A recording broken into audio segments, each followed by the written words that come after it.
चलो यहाँ ध्यान दो।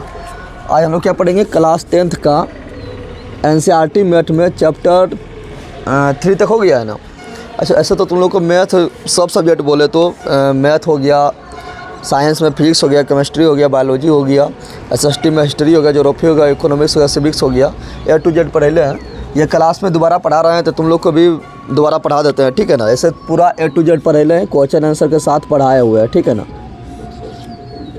और सबका क्वेश्चन आंसर भी हुआ है और तुम लोग को VBI और OJT भी मिल जाएगा, सबको एक वीडियो मिल जाएगा, ठीक है ना, उसी से आएगा।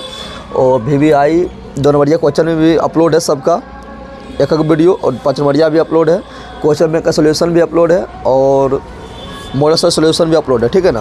पहले लिस्ट में जाओ, वहाँ लिखा होगा क्लास 10th का ऑल सब्जेक्ट लिखा होगा, उस पर क्लिक करेगा तो A to Z तुम्हारा ऑल सब्जेक्ट तुम लोग को मिल जाएगा, कंप्लीट पढ़ाया हुआ है। ये क्लास में दोबारा पढ़ा रहे हैं तो रिकॉर्डिंग करके डाल लेते हैं, तुम लोग भी पढ़ लो, ठीक है ना। लेकिन सब पढ़ाया हुआ है, कंप्लीट पढ़ाया हुआ है, ठीक है ना।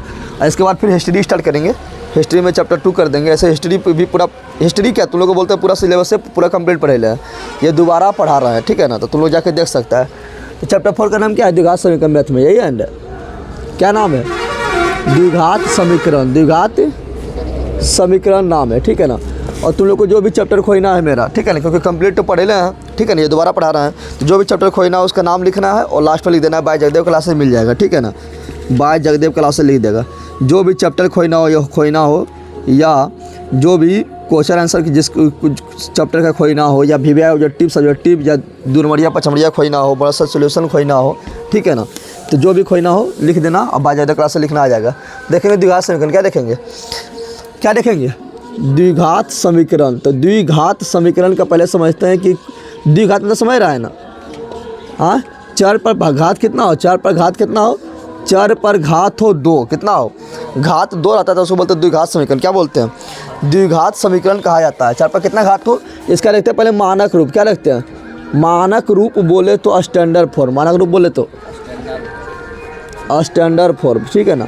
तो इसका मानक रूप क्या होता है, तो इसका मानक रूप क्या होगा, तो इस पर पावर कितना होगा, चर पर पावर होगा 2, कितना होगा, यानी इसका मानक रूप होगा x² plus bx plus c, ये होगा इसका मानक रूप। यानी यहाँ देखेगा तो यहाँ पर पावर कितना है, 2, कितना है, इसलिए द्विघात समीकरण है। कितना है, पावर अगर 3 रहता तो क्या होता, त्रिघात हो जाता। पावर मान लो 3 रहता, क्या रहता, 3 रहता तो क्या होता, ठीक है ना। तो यहाँ पे पावर बोलेगा 2 है, से तो 2 है, लेकिन अधिकतम कितना है, 3 है ना। तो जो सबसे बड़ा होता है उसी का नाम चलता है, जो बड़ा रहेगा उसी का नाम चलेगा, ठीक है ना। जो पावर में बड़ा रहेगा उसी का नाम चलेगा। तो पावर में यहाँ बड़ा कौन है, 3 है ना। हाँ, तुम लोग बताए थे ना, यहाँ पुलिस है, यहाँ पर क्या दरोगा है, तो किसका नाम चलेगा, पुलिस का चलेगा, दरोगा चलेगा, दरोगा कुर्सी मिल जाएगा, पुलिस का खड़े रह जाएगा। तो जो मेन रहेगा उससे इसका मान लो अब SP आ गया, तब SP का नाम चलेगा, ठीक है। जो पावर में बड़ा आता है उसका नाम चलता है। पावर में यहाँ बड़ा कौन सी है, 3, कौन सी है, तो त्रिघात बहुपद हुआ, क्या हुआ, त्रिघात बहुपद। यहाँ पावर में बड़ा कौन है, 2, तो क्या हुआ, द्विघात बहुपद। क्या हुआ, द्विघात बहुपद। खाली एक पावर होता था, क्या बोलते थे, एक पावर होता था तो एक पावर है तो उसको बोलते रैखिक, क्या बोलते थे, रैखिक बोलते थे, यार है। तो हम देखेंगे क्या, द्विघात बहुपद, क्या देखेंगे, तो द्विघात बहुपद का स्टैंडर्ड रूप ये होता है, ठीक है। तुम लोग पहचानने ऑब्जेक्टिव में आता है, दो क्वेश्चन आएगा, ठीक है ना, ऑब्जेक्टिव में कि निम्नलिखित में कौन द्विघात बहुपद है, निम्नलिखित में कौन द्विघात बहुपद है, तो उसको सोल्व करेगा। तो जिसमें पावर 2 बच गया, क्या बच गया, पावर जिसमें 2 बच गया वो क्या है, द्विघात बहुपद। क्या होगा, समझ आ रहा है ना। और जिसमें पावर 2 नहीं बचा उसे द्विघात बहुपद नहीं बोलेंगे, ठीक है। जिसमें पावर 2 बच जाए, 3 भी नहीं रहे, 2 रहे, क्या रहे, 2, से बोलेंगे द्विघात। क्या बोलेंगे, द्विघात बोलेंगे। तुम लोग को देखो जब 4.1 स्टार्ट करेंगे तो 4.1 में वही है कि द्विघात बहुपद पहचानो, और ऑब्जेक्टिव में भी आना फिक्स है कि निम्नलिखित में कौन द्विघात बहुपद है। तो सोल्व करने पर जिसमें पावर 2 बच जाए वो होगा द्विघात, क्या होगा, द्विघात बहुपद होगा, ठीक है ना। द्विघात बहुपद का जैसे मान लो तुम लोग को हम लिख दिए ऐसे x + 2 और x - 2, बोलेंगे द्विघात बहुपद है, जल्दी बता दें, ये द्विघात बहुपद है, अरे बोल रहे भाई द्विघात बहुपद ये है। तो यहाँ देखेंगे क्या, तो हम देखेंगे यहाँ पर क्या है, तुम लोग पढ़ा है, ये दोनों गुना कर दे, या तुम लोग पढ़ा है a + b × a - b बराबर क्या होता है, a² - b²। तो यही हुआ a + b × a - b बराबर क्या होगा, a² - b² ने 2 का स्क्वायर, क्या हो गया, 4 हुआ। द्विघात बहुपद आ गया, अरे पावर 2 ना आया, द्विघात बहुपद है, सिंपल है, समझ में आया। तो द्विघात बहुपद में पावर 2 आना चाहिए, मेन क्या है, पावर 2 आना चाहिए। अब बोलेगा 2 भी आ गया, पावर 3 भी आ गया, तो 3 नहीं आना चाहिए, समझ रहा, 3 आएगा तो त्रिघात में हो जाएगा, 2 आना चाहिए, क्या आना चाहिए, लास्ट में 2 आना चाहिए सोल्व करने के बाद, ठीक है ना। द्विघात बहुपद को हल करने बहुत सारा विधि है, ठीक है। यहाँ ध्यान दें, द्विघात बहुपद ज़रा बड़ा चैप्टर ना है ये, ठीक है ना, 4.4 तक है और काफ़ी इसमें ज़रा कुछ थ्योरी नहीं पढ़ना है। द्विघात बहुपद को हल करने का विधि, हल करने का विधि, हल मतलब समझ रहा है ना, हल मतलब एक्स का मान, हल मतलब एक्स रहेगा तो एक्स का मान वाई रहेगा, नहीं चर का मान, चर चाहे कुछ भी हो, एक्स हो वाई हो जेड हो कुछ भी हो, तो चर का मान निकालो उसे बोलते हैं हल। क्या बोलते हैं? हल। तुम लोग पढ़ाए थे दो चरलेखी समीकरण, दो चरलेखी समीकरण को हल करने का 6 विधि बताए थे, याद है? उसमें का द्विघात समीकरण को हल करने का विधि बता रहे थे, इसमें 3 विधि से हल करेंगे। कितना विधि से हल करेंगे? 3 विधि से हल करेंगे, ठीक है ना। पहला विधि तुम लोग नौमा में पढ़ा है, पहला पढ़ा है गुणनखंड विधि, नौमा में पढ़ा है। अरे गुणनखंड विधि तुम लोग दम भर पढ़ा है, नौमा में तुम लोग पढ़ा है, तोड़ दो छोड़ दो पढ़ता था, याद है? x² 2x + 3 इस तरह लिखा हुआ है, तो बिचला को इस तरह तोड़ते थे कि, याद है, बिचला को इस तरह तोड़ते थे कि जोड़ने पर या घटाने पर बीच चला जाए, गुना करने पर दोनों जितना है उतना आ जाए, पढ़ा था। उसको बोलते हैं गुणनखंड विधि। क्या बोलते हैं? गुणनखंड विधि बोलते हैं, तोड़ दो छोड़ दो बोलते हैं गुणनखंड विधि, ठीक है ना।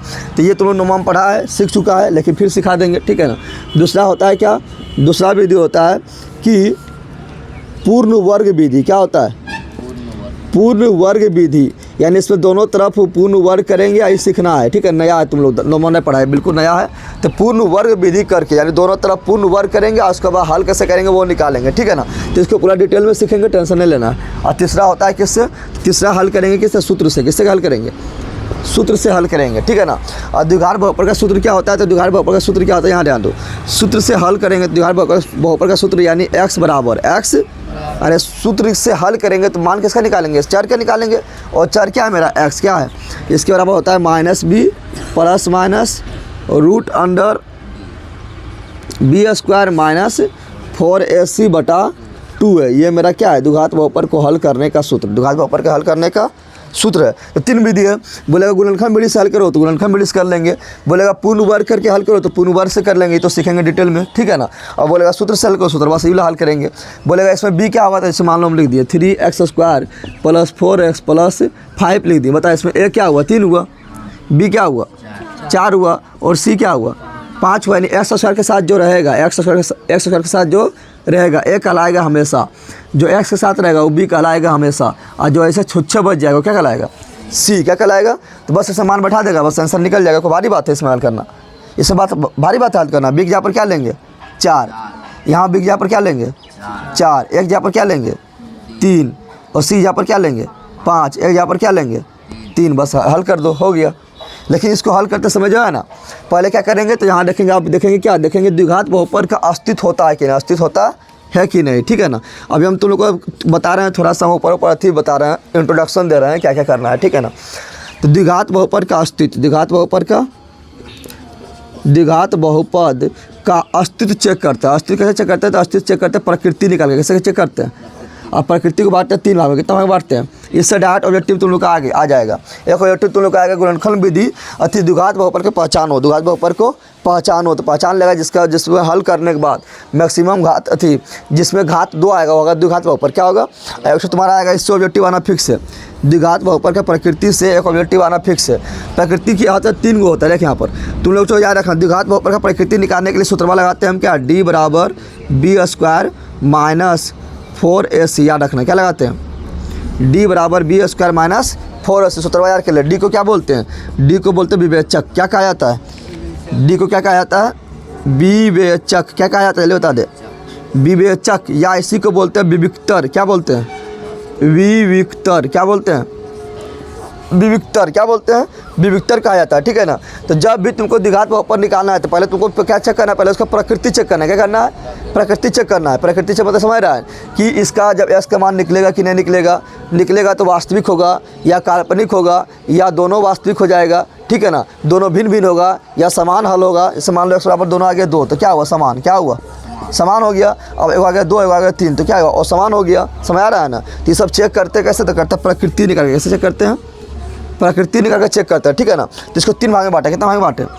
3 भाग में बांटे हैं, ठीक है ना। यदि देखो यहाँ पर, यदि d का मान निकालना है, d का मान कैसे निकालेंगे? तो b का मान रख दो, a का मान रख दो, c का मान दो, निकल जाएगा। यदि d का मान निकालें, d का मान आ गया बड़ा 0 से। कितना आ गया? 0 से बड़ा आ गया। क्या आ गया? 0 से बड़ा आ गया है d का मान। 0 से बड़ा बोले तो प्लस में क्या में प्लस में अगर आ गया है तो प्रकृति क्या होगा पता है? तो प्रकृति किसका प्रकृति? मूल का प्रकृति, मूल बोलें या हल बोलें, ठीक है ना। चलो लिख देते हैं। तो मूल की प्रकृति, मूल की प्रकृति जो होगा वो क्या होगा पता है? तो मूल का प्रकृति होगा वास्तविक। क्या होगा? वास्तविक, यानी जब हल निकालेंगे तो वास्तविक होगा एवं ओ समान होगा। क्या होगा? ओ समान मतलब समझ रहा है कि मूल जो निकलेगा यानी जो x या y या z जो भी चर रहेगा उसका जब मान निकलेगा तो जब मान निकलेगा उस समान नहीं होगा। जैसे x बराबर मान लो अभी 2 बोले समान हो गया ना, लेकिन 2 3 बोले तो क्या हुआ? वो समान। क्या हुआ? तो वो समान निकलेगा, दोनों समान नहीं होगा। समझ तुम लोग आ गया ना। यदि d बराबर क्या आ गया? बराबर हो गया 0, यानी d का मान निकाला इस सूत्र से और d आ गया किसके बराबर? तो आ गया 0 के बराबर। किसके बराबर आ गया? d आ गया 0 के बराबर आ गया है तो क्या होगा? तो मूल क्या होगा? तो मूल तो वास्तविक होबे करेगा। मूल क्या होगा? वास्तविक होबे करेगा। मूल क्या होगा? वास्तविक तो होबे करेगा, लेकिन यहाँ समान है। यहाँ पर क्या है? समान है ना, तो यहाँ पर भी हो जाएगा समान। क्या जाएगा? यानी मूल जो निकलेगा 2 क्योंकि द्विघात ऊपर है तो द्विघात ऊपर का मैक्सिमम मूल कितना होगा? 2 होगा। त्रिघात का कितना होता है? 3 होता है। रेखी का कितना होता है? 1 होता है। और रेखी ऊपर के हल 1 होता है, मूल 1 उठा है। द्विघात का कितना? 2। त्रिघात का कितना? तो इसमें 2 होगा ना, लेकिन दोनों हो जाएगा समान। समान क्यों होगा? क्योंकि यहाँ है समान। यहाँ क्या है? समान। यानी मान लो कि x बराबर कुछ आ गया, मान लो -3 आ गया तो दोनों माइनस से 3 होगा। क्या होगा? दोनों माइनस से 3 होगा। समझ तो लोग आ गया। अगला देखो, लेकिन यदि d छोटा हो गया, क्या हो गया? 0 बड़ा हो गया। देखो 0 तरफ मुँह खोल रहा है ना, जिधर मुँह खोल देंगे उधर बड़ा, तो d हो गया छोटा और 0 हो गया बड़ा। तब क्या होगा? तो d छोटा है, छोटा मतलब समझ रहा है ना कि d का मान आ गया माइनस में। कौन सी में आ गया? d का मान किस में आ गया? और d का मान जैसे माइनस में आएगा तो लड्डूस भी क्या है? छोटा। लड्डूस भी क्या है? छोटा है। तो मूल क्या होगा? जल्दी बता दे। तो मूल हो जाएगा ओ वास्तविक। क्या हो जाएगा? यानी जिसको हम निकाल नहीं सकते हैं। ओ वास्तविक मतलब जिसको हम निकाल नहीं सकते हैं। एवं क्या होगा? ओ समान। क्या होगा? ओ समान होगा। ठीक है ना। क्या हो जाएगा? ओ समान। समझ आ रहा है ना। तो जैसे ये वाला आएगा, जैसे ये वाला ये कंडीशन आएगा तो हमको मूल निकाल लेना है। यानी x या y या z जो भी रहेगा तुम लोग को यहाँ पर, ठीक है ना, उसको निकालने ही ना है। क्यों ना निकालना है? क्योंकि यहाँ तो वास्तविक है। वास्तविक रहेगा तो नहीं निकालेंगे। ये तो काल्पनिक हो गया। वास्तविक बोलते हैं काल्पनिक। क्या बोलते हैं? तो ये तो काल्पनिक हो गया है। तो काल्पनिक कल्पना कर सकते हैं, निकाल थोड़ा सकते हैं। निकाल सकते हैं क्या? तो निकालेंगे कब? तो तुम लोग को ध्यान रखना कि मूल कब निकालेंगे? जब नियम पालन करेगा तब निकालेंगे, या ये नियम पालन करेगा तब निकालेंगे। ये नियम पालन करेंगे तो मूल निकालेंगे क्या? लिख देंगे फटाफट लिखेंगे यहाँ d छोटा है 0 से, इसलिए मूल का मूल निकालना संभव नहीं है। मूल निकालना संभव, मूल का प्रकृति संभव नहीं है। समझ तुम लोग आ गया ना। यानी यहाँ ध्यान दो तुम लोग, अब जब भी तुमको सूत्र से निकालना है क्या? x का मान या y का मान या z का मान जो भी यहाँ पर मूल चर रहेगा, अगर उसका मान निकालना है तो सबसे पहले तुमको d निकाल लो। क्या निकाल लो? d निकालो। देखो यहाँ पर b² - 4ac, d बराबर b² - 4ac नजर आ रहा है। तो इसके जहाँ पर हम क्या लिख सकते हैं? इसके जहाँ पर हम ऐसे लिख सकते हैं, थोड़ा ध्यान दे। x बराबर ऐसे लिख सकते हैं यहाँ पर, माइनस का माइनस, b का b, प्लस माइनस का प्लस माइनस। यहाँ डायरेक्ट हम d लिख सकते हैं। जल्दी बता दे, लिख सकते हैं अरे, क्योंकि d बराबर क्या होता है? b² - 4ac। d बराबर क्या होता है?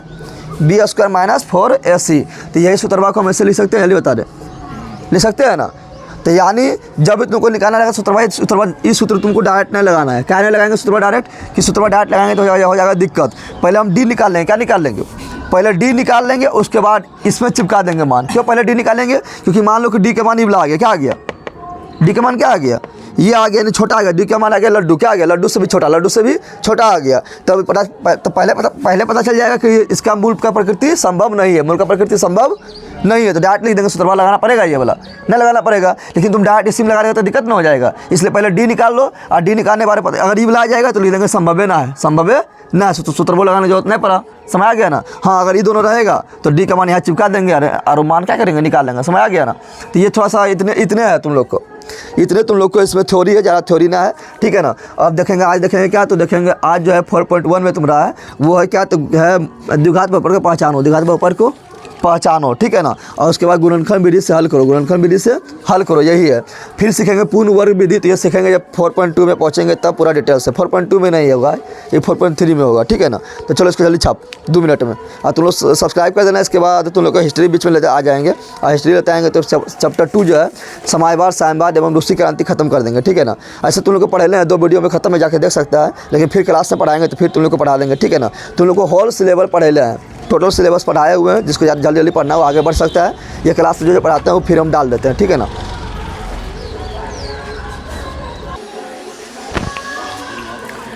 गीत गाना बंद कर और कथा सुनने के स्टार्ट कर। यहाँ चलिए यहाँ कौन चीज़ प्रश्नावली 4.1, प्रश्नावली 4.1 है, ठीक है ना।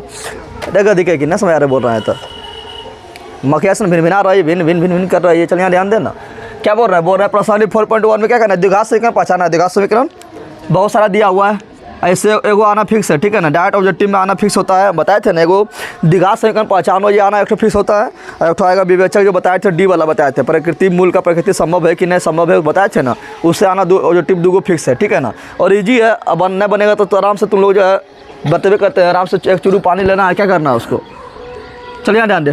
तो द्विघात समीकरण पहचाने का सिंपल नियम क्या है, देखें यहाँ पर द्विघात समीकरण पहचानेंगे। द्विघात समीकरण पहचाने का सिंपल नियम क्या है कि पावर 2 सोल्व करने पर क्या बता रहे हैं, पावर अगर 2 बच गया, पावर अगर 4 पर पावर अगर 2 बच गया है तो क्या होगा, द्विघात क्या होगा। अगर तुम बोलेगा 2 भी बच गया और 3 ही बच गया है तो 2 गोली मारो तो हो जाएगा त्रिघात। कौन सी हो जाएगा, खाली पावर 2 होना चाहिए, क्या होना चाहिए।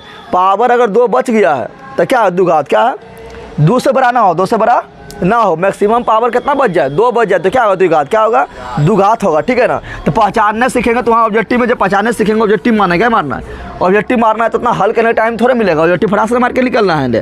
तो कैसे यहाँ पर देखेंगे, हम देखेंगे पावर 2 पर टारगेट करेंगे। कैसे टारगेट करेंगे, पावर 2 बच रहा है कि नहीं, पावर 2 बच रहा है कि नहीं, ठीक है ना। पावर 2 जहाँ बच गया तो बोलेंगे द्विघात है। कौन सी है, द्विघात है। तो दिमाग लगाओ, उतना सोल्व नहीं करना है, ठीक है ना। पावर 2 पर टारगेट करना है, यहाँ ध्यान दो। यहाँ पर देखो इसको जब तोड़ेंगे तो पहले भी का होल स्क्वायर होगा। दिमाग पूरा हमने सोल्व करेंगे, सिर्फ पहचानना है कि कैसे मतलब द्विघात का। पावर खाली 2, पावर 2 पर खाली टारगेट करना है। पावर 2 को हम ध्यान से रखना है, पावर 2 बच रहा है कि नहीं, पूरा सोल्व नहीं करना है, ठीक है ना। क्योंकि वहाँ ऑब्जेक्टिव रहेगा, ऑब्जेक्टिव में पूरा सोल्व करेगा तो पूरा टाइम पार हो जाएगा, ठीक है ना। तो कैसे सोल्व करेंगे यहाँ ध्यान दो। तो देखेंगे पावर 2 देखेंगे, क्या देखेंगे, तो यहाँ ध्यान दो तुम लोग। तो यहाँ पर क्या है, यहाँ पर क्या है, तो यहाँ देखेंगे ए प्लस बी का होल स्क्वायर है तो करेंगे ए स्क्वायर, क्या करेंगे। तो पावर 2 देख लिए ना, बराबर के इधर पावर 2 आ रहा है ना, आ रहा है ना। अब इधर देख रहे हैं तो इधर भी पावर 2 है क्या, ना है ना, इधर भी पावर 2 है। तो 2 गुना x करेंगे तो 2x होगा, क्या होगा, 2x होगा। पावर 2 तो इधर है ही नहीं, तो इसको इधर पार ला देंगे तो ये खत्म होगा क्या, ये तो खत्म नहीं होगा। अगर 2x को इधर लेते आ भी जाएंगे तो ये खत्म होगा क्या, ये खत्म। इसको मारने वाले को पैदा हुआ अभी इधर बराबर की पार को पैदा हुआ। अगर मान लो इधर भी x आ जाता, आ रहता प्लस में, क्या रहता, तो इधर लाते तो क्या होता, माइनस में हो जाता और ये क्या होता, दोनों मर जाता, क्या होता। लेकिन इधर पर पावर 2 कभी आएगा, बिल्कुल नहीं आएगा। तो ये बच गया ना, बच गया तो क्या द्विघात बहुपद है, क्या है, तो डायरेक्ट बोलेंगे द्विघात बहुपद है। समझ आ गया ना। ऑब्जेक्टिव में पहुंचाने के लिए उतना हल करने टाइम नहीं मिलेगा, इससे भी बराबर रहेगा तो उतना हल करेंगे। ये तो अभी सिंपल था हमने, तो हल कर पाएंगे। तो पहचाना है, सिंपल पहचाना, कैसे पहचाने, तो देखो बराबर किधर पार क्या आ गया, एक्स स्क्वायर क्या आ गया। अब बोलेगा इसको कहने की तो हमको पावर 2 बुलंद देखना है, खाली इसको गोली मारो, इसको कुछ आएगा को मतलब है। पावर 2 इधर आ गया ना, इधर देखेंगे तो इधर पावर 2 आएगा कभी, गुना कर दे 2 गुना x क्या होगा, 2x माइनस का माइनस 2 3 6, पावर 2 इधर आया। जब पावर 2 इधर ना आया, पावर 2 बराबर के पार नहीं आया तो इसको मार पाएगा कोई, इधर लेकर आ जाएंगे इसको तो मार पाएगा, बिल्कुल नहीं मार पाएगा। तो बच गया, पावर 2 बच गया तो क्या है, द्विघात क्या है, द्विघात। पहचान गया, उतना टाइम थोड़ा रहेगा कि हम हल करेगा, धीरे धीरे बनाएगा, उतना टाइम ऑब्जेक्टिव में नहीं रहेगा। इसी तरह पहचाना है, पावर खाली 2 बचाना है, अगर 2 बच गया तो द्विघात है, अगर 2 मर गया तो द्विघात। अगर इसको मार देता है क्या करता है, जो पावर यहाँ 2 आया इसको मार देता तो द्विघात होता, अगर इसको कोई मार देता तो द्विघात होता, बिल्कुल नहीं होता। चलो यहाँ देखते हैं, पावर 2 है ना, पावर 2 खाली पकड़ना है। चलो इधर बराबर के पावर 2 है ना, ए लली बराबर के पार इधर कौन सी है, पावर 2। अब इधर पहचान, इधर पावर 2 है क्या, इधर 2 होबे नहीं करेगा क्योंकि देखो 2 तिया और 2 गुना x करेंगे तो 2x क्या होगा।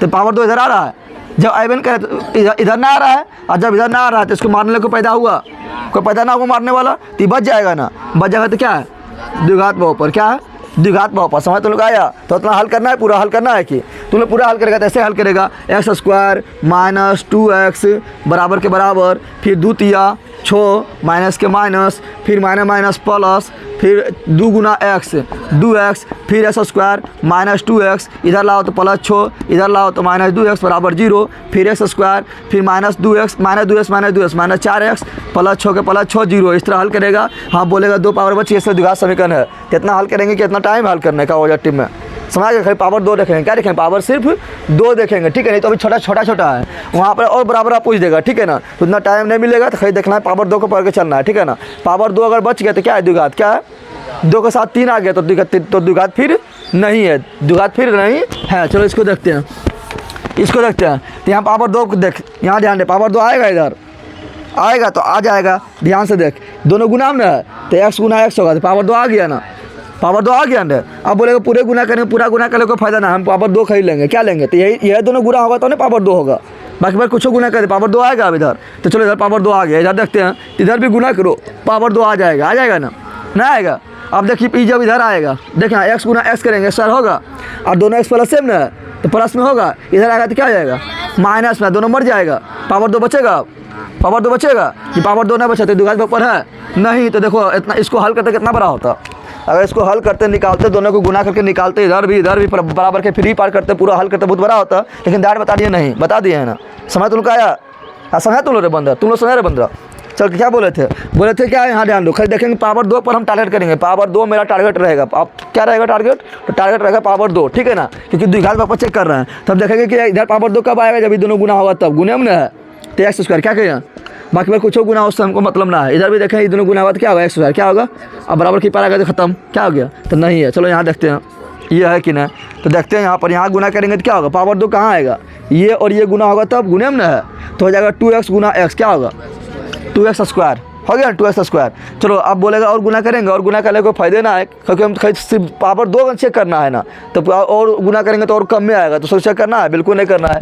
चलो यहाँ देखो, इसमें गुना करेंगे तो पावर 2 आएगा है। अब बता दे, अब बोलेगा इसको कहने गुना किए 5 गुना, इसको चेक करना है कि ये तो 2 से कम है ना, तो क्या चेक करना है, फालतू में चेक करना है क्या, नहीं करना है। बता द्विघात ऊपर है, अरे है रे, हाँ ले ला है, क्योंकि देखिए इसको इधर पार करेंगे तो 2 में से एक नहीं घटेगा, एगो तो बच जाएगा, एगो बच जाएगा ना, क्योंकि इसको जब इधर पार करेंगे तो 2 में से एक घटेगा तो एगो बच जाएगा ना। और जब एगो बच गया तो कौन सी है, द्विघात ऊपर है, द्विघात ऊपर, तो बोलेंगे हाँ है। समझ तुम क्या कैसे चेक कर रहे हैं, पूरा हमको गुना करना पड़ा क्या, गुना भी नहीं किए, बता नहीं फटाक से ना हाँ है क्या है। और जो टीम में तुम लोग आएगा तो उतना टाइम नहीं मिलेगा, पूरा एकदम चेक करो, तो इसी तरह फटाक से चेक करना है, बता देना हाँ या नहीं, हाँ या नहीं। समझ तुम लोग आया, यहाँ नहीं क्यों होता है, क्योंकि इतने था, इतने था, इधरों एक तो कट गया, दोनों कट गया ना, लेकिन यहाँ पर ऐसा ना हुआ। चलो इसको देखते हैं, इसको भी इतना गुना करने का टाइम रहेगा चेक करने का, तो खाली देखेंगे 2 पावर कहाँ आता है, तो जब ये दोनों गुना में है, तो जब ये दोनों गुना होगा तो क्या होगा, 2 पावर क्या आएगा, तो 2x स्क्वायर, क्या होगा 2x स्क्वायर। बाकी बार गुना होकर क्या आ रहा है, उसको गोली मारो, उससे कोई मतलब ना है, खाली 2 पावर ले लिए, 2 पावर ले लिए हैं, ठीक है ना। चलो बराबर की पार देखते हैं, तो जब ये दोनों गुना हुआ तब क्या आएगा, पावर 2 क्या आएगा, तो x गुना x क्या होगा। अब बता, इसको इधर लाया तो एगो बच जाएगा ना, इधर लाएंगे तो एगो बच जाएगा ना, और जैसे एगो बचेगा तो क्या हो जाएगा, द्विघात ऊपर हो जाएगा, हाँ बोल देंगे, क्या बोल देंगे। समझ तो लोग आया। चलो यहाँ ध्यान दो, यहाँ पर तो ये तो सिंपल नहीं आ रहा है, पावर 2 है, क्या है पावर 2 है ना। अब बोलेगा ये दोनों गोली मारना है, हमको 2 चेक करना है ना, हाँ ये दोनों को देखेंगे कि बोलेंगे तुम्हारा को औकात ना है तो जा झालमुली बेच, ठीक है ना। इधर देख, इधर देखेंगे, इधर करेंगे हमारे बी का होल स्क्वायर, तो क्या होगा ए स्क्वायर, क्या होगा, तो इधर भी आ गया एक्स स्क्वायर। अब बता, इधर भी एक्स स्क्वायर, इधर भी एक्स स्क्वायर, इधर आएगा तो माइनस में हो जाएगा, और माइनस में जाएगा तो दोनों भस्म हो जाएगा। अब भस्म होगा तो पावर 2 बचेगा, नहीं बचेगा तो क्या है, द्विघात ऊपर है नहीं है, बस हो गया। समझ तो लोग आया। चलो यहाँ देख लेते हैं क्या है, क्यू अब आने लगा, क्या आने लगा, तो क्यू आने लगा, तो बोलेगा तुम तुरंत बोल देगा क्या है, द्विघात ऊपर बोल देगा क्या, तो क्यू आ गया तो द्विघात ऊपर नहीं है, लेकिन पहले चेक कर लेना कहीं क्यू जो है मर तो नहीं जा रहा है। क्यू मतलब समझ रहा है, इधर मान लो इधर एक्स क्यू आ गया और इधर एक्स क्यू आ गया, तो दोनों मर जाएगा ना, तो बचेगा 2 वाला बचेगा ना, तो चेक कर लेना, समझ आएगा ही ना कि यहाँ पर क्यू आ गया तो नहीं बोल देना कि द्विघात ऊपर नहीं है। हाँ अगर इधर भी क्यू आ गया, इधर भी क्यू आ गया, तो दोनों क्यू मर जाएगा। हाँ तो क्या बचेगा, तो बचेगा मेरा द्विघात बचेगा, जब क्यू मर जाएगा तो द्विघात में बचेगा ना। हाँ अगर क्यू नहीं मरा, अगर क्यू बच गया तो हो जाएगा त्रिघात, क्या हो जाएगा, और त्रिघात हो गया तो द्विघात ऊपर नहीं है। तो चलो चेक करते हैं, चलो यहाँ चेक करो, पहले क्यू वाला चेक करो, ठीक है ना। तो यहाँ पर क्या होगा, एक्स क्यू क्या होगा, अरे तुमको पता है, 17 पता है ना, ए प्लस बी का होल क्यू पता है, ए प्लस बी का क्या होता है, X cube plus sorry A है लिखे ना, A cube plus B cube plus 3a square B plus 3ab square होता है ना। तो यहाँ ध्यान दो, तो पहले हमको क्यू वाला चेक करना है, स्क्वायर तो बचपन करेगा, स्क्वायर कब बचेगा? जब क्यू मर जाएगा तब। तो देखते हैं क्यू बोला, तो देखते हैं तो यहाँ पे क्या होगा, एक क्यू क्या होगा, तो यहाँ बचेगा एक्स क्यू क्या बचेगा, तो बराबर के पार इधर क्या होगा, एक क्यू क्या हो गया। चलो इधर देखते हैं कि इधर क्यू हो रहा है, तो हाँ आराम से हो रहा है। यहाँ पावर 2 यहाँ पावर 1 गुना होगा तो क्या कितना पावर, 3 पावर, कितना पावर होगा, 3 पावर होगा, अरे ना होगा, अरे पावर 2 और पावर 1, तो 2 पावर 1 पावर कितना पावर, और 2 का 2। अब देखिए क्यू मर रहा है कि नहीं, अगर क्यू मर जाएगा तो बोलेंगे द्विघात है। कैसे, जब क्यू मर जाएगा तो द्वियोलन बचेगा ना, और द्वियोलन बचेगा जब क्यू मर जाएगा तो देखते हैं क्यू मर रहा है कि नहीं। तो देखेंगे जब इसको इधर पार करेंगे तो क्या आ जाएगा, 2x क्यू में से एगो एक्स क्यू घट जाएगा, तब भी एगो एक्स क्यू बच रहा है ना, यानी एक्स क्यू पूरा मरा कि एक्स क्यू को जिंदे रह गया, और जिंदा रह गया तो बोलेगा हम द्विघात बहुपद, तो कहेगा हट ना, नहीं देखा पाए त्रिघात हमें ये नहीं बोलेगा, तो जिंदा रह गया ना, तो जिंदा रह गया तो द्विघात ही है नहीं, तो कौन सी हो गया, ये होगा त्रिघात, कौन सी हो गया, और त्रिघात है तो द्विघात है क्या, नहीं है, बस हो गया। समझा तुम लोग। चलो उसी तरह यहाँ चेक करते हैं क्या है, त्रिघात है, अगर ये मर गया, अगर ये तो बोलेगा हम जिंदाबाद, द्विघात ही हो, कौन सी हो ना बोलेगा द्विघात ही हो, लेकिन ये मरेगा तब ना, देखते ही मरता है कि ना। इधर क्या है, एक्स क्यू क्या है, तो इधर भी एक्स क्यू होगा, बैठाएंगे इस पर तो एक्स क्यू होगा, तो इधर भी हो जाएगा एक्स क्यू क्या आएगा, आई एक्स क्यू इधर पर आएगा, बोलेगा राम नाम हो जाएगा, सच हो गया ना। तो एक्स क्यू बचा तो क्या बचा है, ये बोलेगा हमें जिंदाबाद ही हो, आप कौन सी हो, ये तो मर गलो, अब किसका पावर चलेगा, तो बोलेगा अब मेरा पावर चलेगा, ये बोलेगा मेरा पावर चलेगा, अच्छा चलेगा नहीं बोलेगा, तो बोलेगा तो क्या बचा, द्विघात बचा है, तो हाँ है क्या है, तो समझ तुम का आया। अगर इसको तुम लोग हल करता पूरा तो कितना टाइम लगता, बहुत टाइम लगता, लेकिन तुम लोग का एग्जाम में पूछेगा तो एग्जाम में इसी तरह चेक करना है, समझ तुम लोग का आ गया ना, फटास ना हल हो जाएगा। चलो इसको छाप,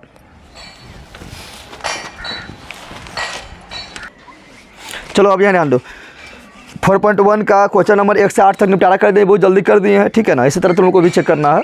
अब देखो क्वेश्चन नंबर 2 क्या है, क्वेश्चन नंबर 2 है, ठीक है ना। क्वेश्चन नंबर 2 क्या बोल रहा है, निम्न स्थितियों को द्विघात समीकरण के रूप में निरूपित कीजिए। क्या बोल रहा है, 4 गो स्थिति दिले है, इसको क्या करना है, इसको हल नहीं करना है, हल जैसे तुम लोग को 2 चला रेखीय समीकरण पढ़ाए थे, तो 2 चला रेखीय समीकरण में कितना था, प्रश्नावली 3.1 था, उसमें जब हम अति कर रहे थे 2 चला रेखीय समीकरण के रूप में सिर्फ लिखना था, उसको हल करना नहीं था ना।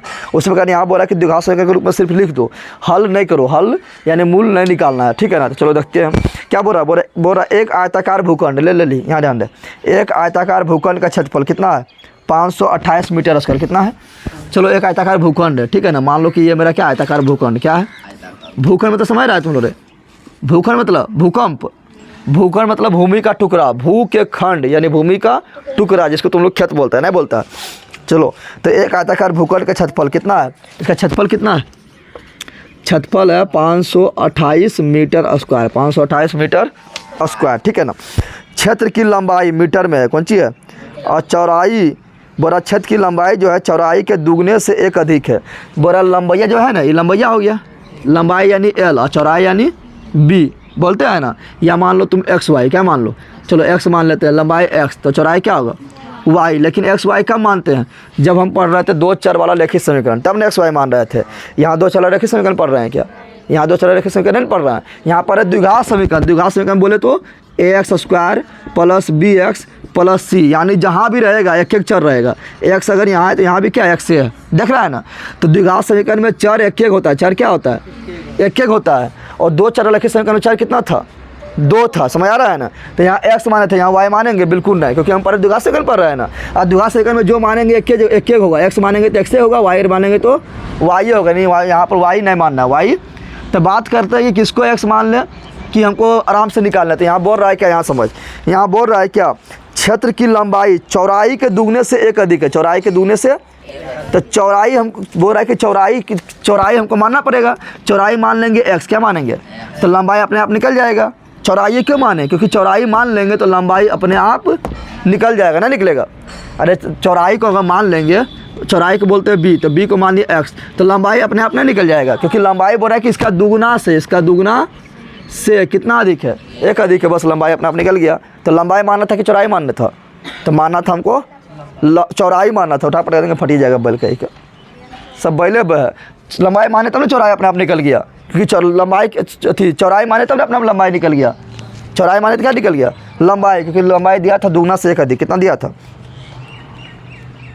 अब देखते हैं यहाँ पर क्या बोल रहा है, हमें भूखंड की लंबाई चौड़ाई ज्ञात करनी है। क्या बोल रहा है, दुगने से 1 अधिक है, तो हमें भूखंड की लंबाई चौड़ाई ज्ञात करनी है। ज्ञात करनी है बोल दिया, फिर बोला निरूपित करने, देख लेते हैं।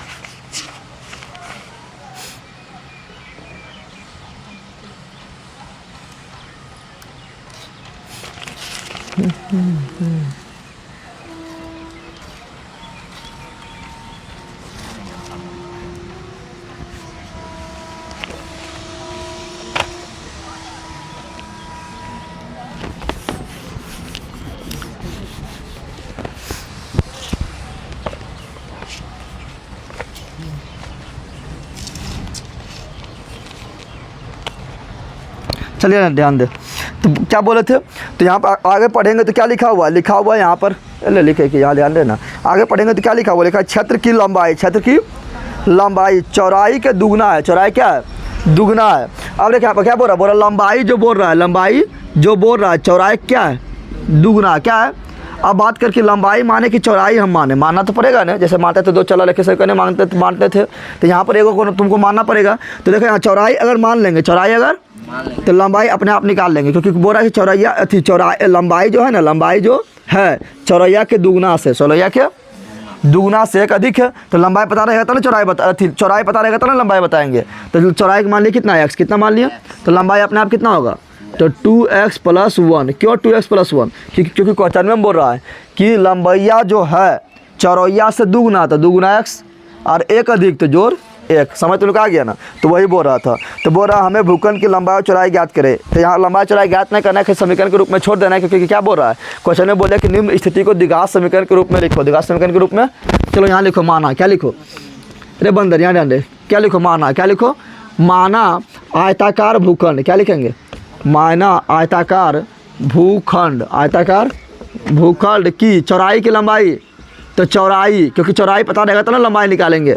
हाँ तो मानना है चौड़ाई, क्या मानना है, x है, क्या है, x है, इसलिए लंबाई बराबर लंबाई, तो लंबाई प्रश्न से देखेंगे तो लंबाई क्या होगा, तो चौड़ाई के दुगना से एक अधिक, क्वेश्चन में बोल रहा है, तो 2x + 1, 2x + 1 हो गया। कहाँ से, प्रश्न से, कहाँ से हुआ, अरे प्रश्न में बोल रहा था, नहीं बोल रहा था प्रश्न में, तो प्रश्न से।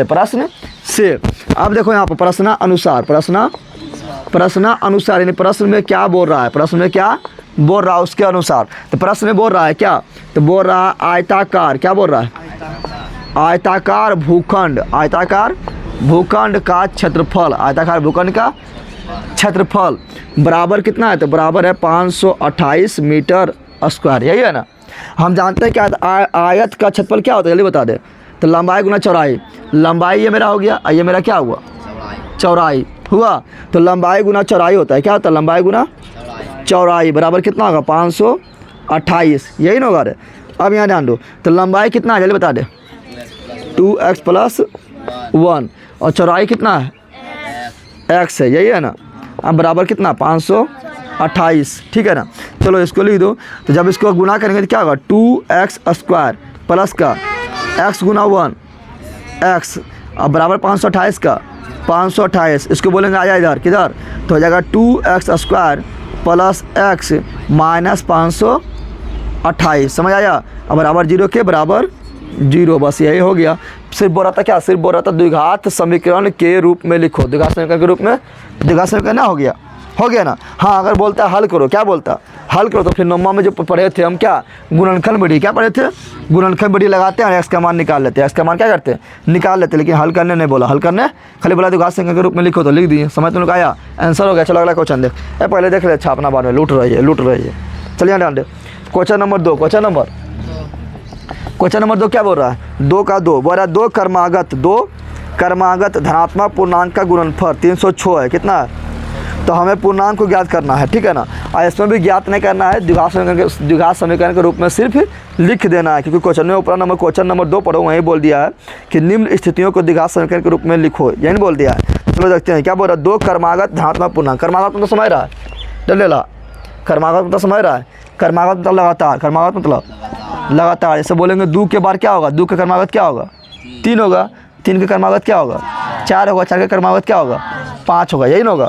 यानी यहाँ पर लिखना है क्या, तो बोला 2 को कर्मागत संख्या है, 2 को कर्मागत क्या है, जैसे ये दोनों क्या कर्मागत हो गया, ये दोनों क्या हुआ, कर्मागत हो गया, ये दोनों क्या हुआ, कर्मागत हो गया, तो लेकिन हमें पता है कि कौन है, पता है? दो क्रमागत संख्या है लेकिन वो कौन है पता है? तो मानना पड़ेगा ना। लिखो यहाँ माना, क्या लिखो?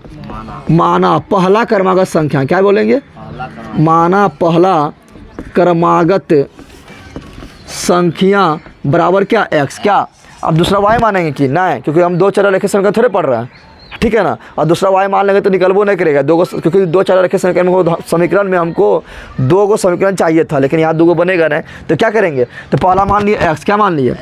इसलिए दूसरा क्या होगा जल्दी बता दे। इसलिए दूसरा क्रमागत संख्या क्या होगा जल्दी बता। तो सिंपल बात है, देखो अगर बोलेंगे 2 तो 2 का क्रमागत क्या होगा? 3। कैसे आया? एक जोड़े तब आया। बोलेंगे 3 तो 3 का क्रमागत क्या होगा? कैसे आया? तो एक जोड़े तब आया ना। बोलेंगे 4 तो 4 का क्रमागत कौन होगा?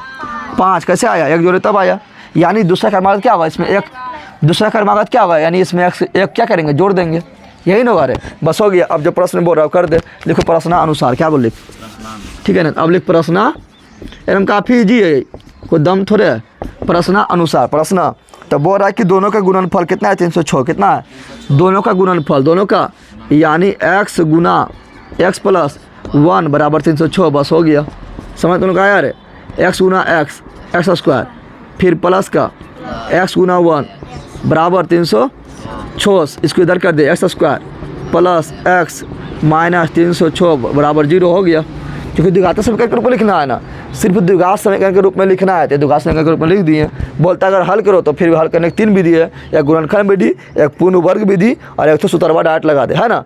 तो किसी से हल कर लेते, लेकिन हल करने थोड़े बोला है। चलो देखो 3 नंबर, अब क्या बोला? 3 नंबर क्या बोल रहा है? बोल रहा रोहन की माँ उससे 26 वर्ष बड़ी है। क्या राशि बड़ी है? तो रोहन की माँ जो है रोहन से कितना वर्ष बड़ी है? 26 वर्ष बड़ी है, ठीक है ना। उनकी आयु का गुणनफल अब से, क्या बोल रहा है? उनकी आयु का गुणनफल जो है अब से 3 वर्ष पश्चात 360 हो जाएगी। कितना हो जाएगी? यानी 3 वर्ष के बाद जो है रोहना और रोहना के मम्मी दोनों का आयु का गुणनफल करेंगे तो कितना हो जाएगा? तो 360 होगा। क्या होगा? तो हमें रोहन की वर्तमान आयु ज्ञात करनी है। हमें रोहन की वर्तमान आयु ले यहाँ डाल दे। बोल रहा है क्या है? रोहन एक तो क्या है? एक तो रोहन की माँ है, क्या है? अब बोल रहा है कि रोहन की आयु जो है, ठीक है ना, रोहन की आयु क्या बोल रहा है? तो बोल रहा है क्या? रोहन की माँ उससे 26 वर्ष बड़ी है। यानी रोहन के माँ के जो आयु है कितना ज़्यादा है? 26 वर्ष। किससे ज़्यादा है? रोहन से है। तो माने किसको हम? तो मान लो रोहन को मानेंगे x। क्या मानेंगे? तो ये कितना हो जाएगा? x plus 26। दिमाग लगा, सिंपल ना होगा। क्या मानेंगे? अगर मान लेंगे रोहन क्या है? x क्या है? तो माँ उससे क्या होगा? 26 वर्ष बड़ी, यानी x प्लस। तुम बोलेगा ऐसा नहीं करते, हम माँ मान लेते हैं x। क्या मान लेंगे? x मान लिया माँ के।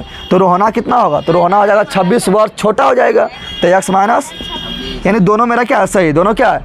अब जिसको तुमको मानना है मान ले, ठीक है ना। दोनों से हल हो जाएगा। समझ तुम क्या गया ना। तो यहाँ लिखो माना, क्या लिखो? तो यहाँ लिखना है माना। क्या लिखना है? माना रोहन की आयु मान लेते हैं। किसका मान लेते हैं? रोहन की वर्तमान आयु। कौन आयु? वर्तमान में तो समझ रहा है ना, मतलब अभी जो उसका आयु है x। क्या मानते हैं? ऐसे तुम लोग को जब भी आयु मानेगा तो वर्तमाने मानते हैं, एकदम दिमाग लग। दो चर रेखीय समीकरण भी मान के हम हल किए थे तो वर्तमाने मानते हैं। समझ आ रहा है ना। हाँ, दो चर बोलेगा, तुम लोग बोलेगा कि दो चर रेखीय समीकरण से हल होगा, दो चर रेखीय समीकरण से ही हल होगा। और तुम लोग बोलेगा ना दो चर रेखीय समीकरण से ही हल होगा, तो ना होगा। क्या ना हल होगा? क्योंकि दो चर रेखीय समीकरण में हमको दो समीकरण चाहिए था ना। क्योंकि एक बार लिखते थे प्रश्नानुसार लिखते थे और एक बार लिखते थे पुनः प्रश्न से पुनः। लेकिन इसे प्रश्नानुसार तो लिख देते हैं, लेकिन पुनः प्रश्न ऑप्शन में आता है। यहाँ ध्यान दे, प्रश्नानुसार लिखे नहीं यहाँ भी लिखे प्रश्नानुसार। क्या लिखे? लेकिन पूरा प्रश्न को ऑप्शन आया, इसमें ऑप्शन में ना आया। तो दो चर वाला रेखीय समीकरण से हल होगा? ना होगा। दो चर वाला रेखीय समीकरण से हल कब होता है? जब पुनः प्रश्न से ऑप्शन आता है, तब ना हल होता है। समझ तुम आ गया ना। तो जब पुनः प्रश्न के ऑप्शन आ जाए तब समझना दो चर वाला रेखीय समीकरण से हल हो जाएगा, क्योंकि इसमें दो समीकरण चाहिए हल करने के लिए, ठीक है ना। तो यहाँ लिखे रोहन की वर्तमान आयु कितना है? क्या? तो इसलिए क्या होगा? इसलिए माँ की आयु, किसकी माँ की आयु? रोहन की माँ की आयु क्या होगा? x प्लस 26, क्योंकि 26 वर्ष बड़ा है। क्या है? अब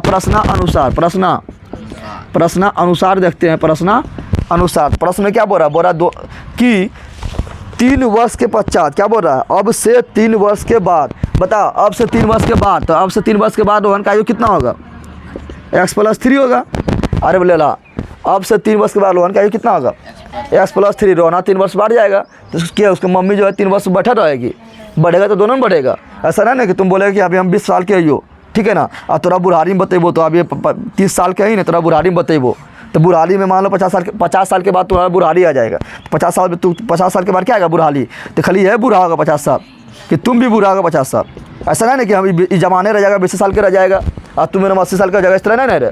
हाँ, ये लाठी पकड़ लेगा, तुम बोलेगा हम बुढ़ा नहीं होंगे, ऐसा होगा कि दोनों बुढ़ा होगा। तो जब 3 वर्ष ये बढ़ा तो 3 वर्ष यह बढ़ेगा ना। तो बोला 3 वर्ष के बाद, क्या बोल रहा है, 3 वर्ष के बाद, तो 3 वर्ष उसको बढ़ा दिया ना, तो 3 वर्ष उसका माँ भी बूढ़ी होगी, तो कितना हो जाएगा, तो इसमें 3 जोड़ेंगे कितना हो जाएगा, x + 29, क्या होगा x प्लस।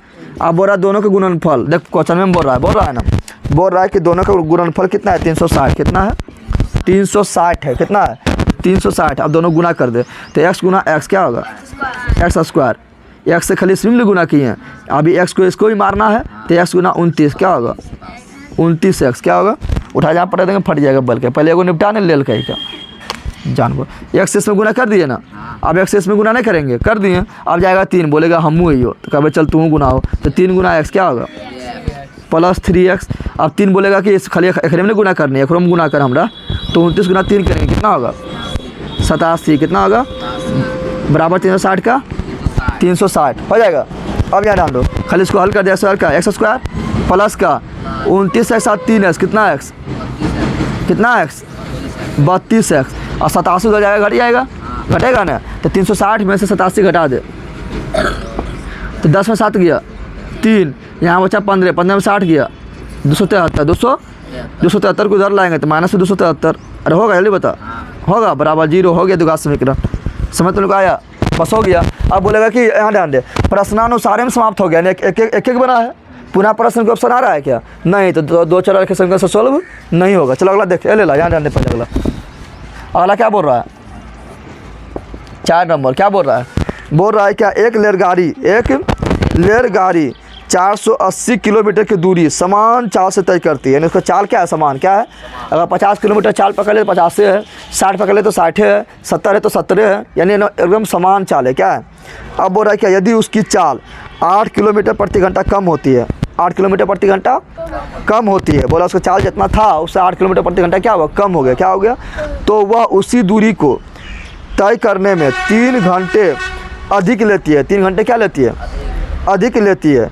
तो हमें रेलगाड़ी की चाल ज्ञात करनी है, रेलगाड़ी की चाल, देखो तुम लोग को मानना क्या है पता है, तो मानना वही है जो निकालना होता है, ठीक है ना। यहाँ बोला चाल बताओ, क्या बताओ, तो चाल पता करेंगे, क्या पता करेंगे, चाल। क्वेश्चन नंबर 2 का 3 में देखो क्या बोला, रोहन की वर्तमान आयु ज्ञात करें, तो रोहन की वर्तमान आयु माने थे नहीं माने थे रे, तो चलो यहाँ देखते हैं क्या, तो यहाँ मानेंगे रेलगाड़ी का चाल, रेलगाड़ी का, अच्छा रेलगाड़ी का चाल क्यों मानेंगे, क्योंकि रेलगाड़ी का चाल मानेंगे तब ना उसमें 8 किलोमीटर कम करेंगे। यहाँ क्या बोल रहा है, 8 किलोमीटर प्रति घंटा कम किया जाए, 8 किलोमीटर प्रति घंटा कम किया जाए, तो कम किसमें करेंगे, जब चाल पता रहेगा तब ना, तो लिखो माना, क्या लिखो, माना रेलगाड़ी का चाल, क्या बोलेंगे, माना रेलगाड़ी की चाल बराबर क्या, चाल किससे मानते हैं, जब तुम लोग को दो चल किससे पढ़ा रहे थे, तो किलोमीटर प्रति घंटा बताए थे, किलोमीटर प्रति घंटा मान लिए ना, अरे मान लिए। अब देखो तो रेलगाड़ी की चाल मान लिए कितना, x किलोमीटर प्रति घंटा मान लिए। अब आगे पढ़ेगा तो क्या बोल रहा है, यदि रेलगाड़ी की चाल 8 किलोमीटर प्रति घंटा कम होती है, चाल कितना कम हो गया, 8 किलोमीटर प्रति घंटा कम होती है, तो वह उसी दूरी को तय करने में 3 घंटा अधिक लेता है, 3 घंटा, देखो यहाँ तो हम ध्यान से समझ, 3 घंटा अधिक लेता है, 3 घंटा। अब यहाँ पर क्या दिया है, समय, क्या दिया हुआ है, समय दिया हुआ है, क्या दिया हुआ है, तो हम लोग सूत्र हम तुम लोग को पढ़ाए थे, 2 चर लेके सूत्र पढ़ाए थे, बार पढ़ाए थे, यार कर, दूरी बराबर क्या पढ़ाए थे, 4 गुना समय, 4 गुना समय पढ़ाए थे, क्या पढ़ाए थे, दूरी बराबर 4 गुना समय। और यहाँ बोला 3 घंटा अधिक, 3 घंटा, तो 3 घंटा जो है कुछ समय क्या है, तो निकालेंगे समय बराबर क्या निकालेंगे, तो समय बराबर क्या हो जाएगा, तो समय को इधर ही छोड़ दो और चाल आएगा नीचे, तो क्या होगा, दूरी बटा चाल होगा। अब लगाना हमको ये सूत्र लगाना है, ये सूत्र लगाना है, तो लगाएंगे कैसे, तो ध्यान दे, तो क्या लगाएंगे, समय बराबर दूरी बटा चाल। अब यहाँ ध्यान दो, तो लिखेंगे प्रश्नानुसार, क्या लिखेंगे, प्रश्नानुसार। अब यहाँ तुम लोगों ध्यान से समझना, तो दिमाग से जाएगा निकल, ठीक है ना।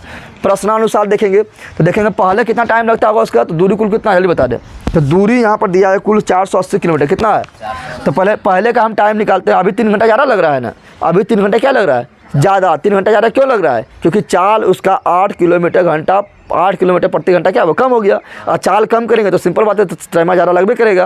लेकिन पहले कितना टाइम लगता था, पहले वो पता रहेगा तब ने उसको 3 घंटा कम करेंगे। तो चलो देखते हैं पहले कितना टाइम लगता था।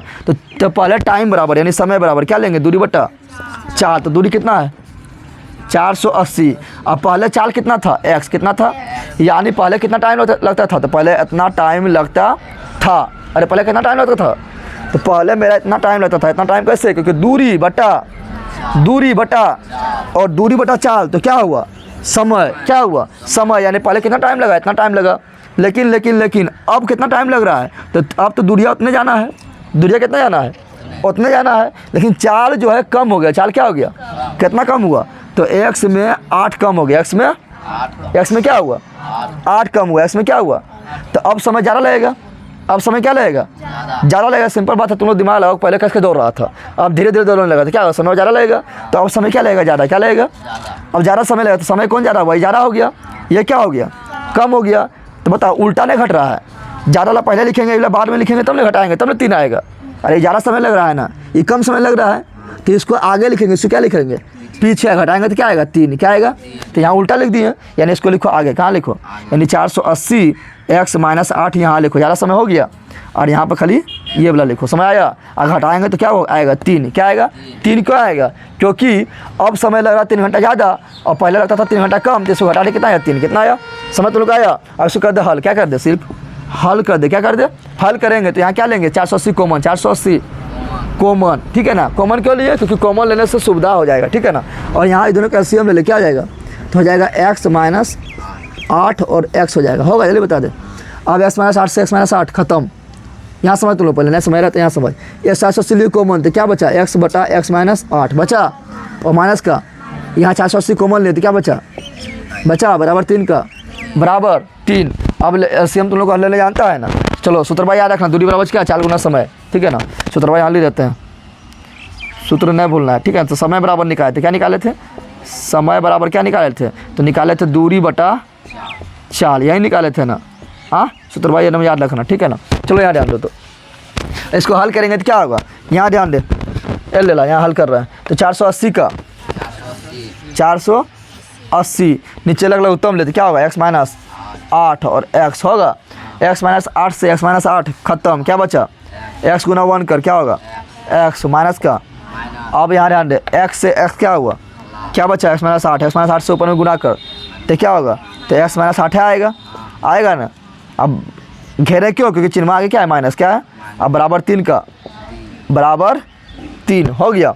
अब यहाँ ध्यान दे, इसको हल करेंगे तो क्या होगा, 480 का 480 गुना कर x गुना x स्क्वायर माइनस का माइनस, फिर 8 गुना x 8x हो गया। यहाँ हल कर x का, x में से x जाएगा, अरे माइनस होगा ना, यहाँ पे माइनस देखें, यहाँ पर चिन्ह ब्रैकेट हटा रहे हैं तो माइनस में x हो जाएगा, अरे प्लस में 8 होगा, ब्रैकेट हटाएंगे तो ना होगा। तो x से x क्या हुआ, ख़त्म। और यहाँ क्या बच रहा है, +8, कौन सी बच रहा है, +8 बराबर कितना 3, ये बच रहा है।